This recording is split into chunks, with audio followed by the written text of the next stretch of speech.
നൽകിയത്. അനീഷ്, മറ്റൊരു വിവരം കൂടി തൃശ്ശൂരിൽ നിന്നുള്ളത് ക്ഷേത്രക്കുളത്തിൽ സെക്യൂരിറ്റി ജീവനക്കാരൻ്റെ മൃതദേഹം കണ്ടെത്തിയ സംഭവമാണ്.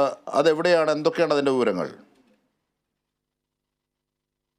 ഇത്തരത്തിൽ തൃശൂർ നഗരത്തിലുള്ള ഒരു ക്ഷേത്രം, കീരംകുളങ്ങര ക്ഷേത്രത്തിലെ കുളത്തിൽ ഇത്തരത്തിലൊരു മൃതദേഹം കണ്ടെത്തിയത്.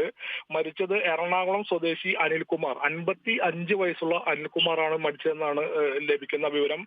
ഇദ്ദേഹത്തിന്റെ മൃതദേഹം ഇപ്പോൾ തൃശൂർ ജില്ലാ ആശുപത്രി മോർച്ചറിയിലേക്ക് മാറ്റിയിട്ടുണ്ട്. ഇദ്ദേഹം തൃശൂർ നഗരത്തിലെ ഇക്കണ്ടവാര്യ റോഡിലുള്ള ഒരു ജ്വല്ലറിയിലെ സെക്യൂരിറ്റി ജീവനക്കാരനായി ജോലി ചെയ്തു വരികയാണ്. ഇദ്ദേഹം വീട്ടിലേക്ക് പോകുന്ന ഒരു പതിവില്ലാത്ത ആളാണ്. ഈ ജോലി കഴിഞ്ഞാൽ ഇദ്ദേഹം നൈറ്റ് ഡ്യൂട്ടിയാണ് ഇദ്ദേഹം എടുക്കുന്നത്. ജോലി കഴിഞ്ഞാൽ തിരികെ സെക്യൂരിറ്റി ഓഫീസിലാണ് അന്തിയുറങ്ങുക എന്നാണ് പറയുന്നത്. എന്തായാലും ഈ ക്ഷേത്രത്തിൽ ഇടയ്ക്കിടെ തൊഴാൻ വരുന്ന ഒരാൾ കൂടിയാണ്. അപ്പൊ ഇന്നലെ വൈകുന്നേരം ഈ ഇദ്ദേഹത്തിന്റെ മൊബൈൽ ഫോണും പേഴ്സും ഈ ക്ഷേത്രക്കുളത്തിന്റെ കടവിൽ നിന്നും കണ്ടെത്തിയിരുന്നു. പക്ഷെ ആളെ കണ്ടെത്തിയിരുന്നില്ല. ഇന്ന് രാവിലെ ക്ഷേത്ര ജീവനക്കാർ എത്തി നോക്കിയപ്പോഴാണ് 7:30യോടെ ഇദ്ദേഹത്തിന്റെ മൃതദേഹം കുളത്തിൽ കാണുന്ന ഒരു സാഹചര്യം ഉണ്ടായിരുന്നാലും സംഭവവുമായി ബന്ധപ്പെട്ട് തൃശൂർ ഈസ്റ്റ് പോലീസ് ഇതുമായി ബന്ധപ്പെട്ട് അന്വേഷണം ആരംഭിച്ചിട്ടുണ്ട്. എന്താണ് മരണകാരണം എന്നത് ഉൾപ്പെടെയുള്ള കാര്യങ്ങൾ പോലീസ് അന്വേഷിക്കുക. എന്തായാലും പോസ്റ്റ്മോർട്ടം നടപടികൾ പൂർത്തിയായി പോസ്റ്റ്മോർട്ടത്തിന്റെ റിപ്പോർട്ട് വരുന്ന മുറയ്ക്കാണ് മരണകാരണം കൃത്യമായി മനസ്സിലാകൂ. അജിം ഷാ.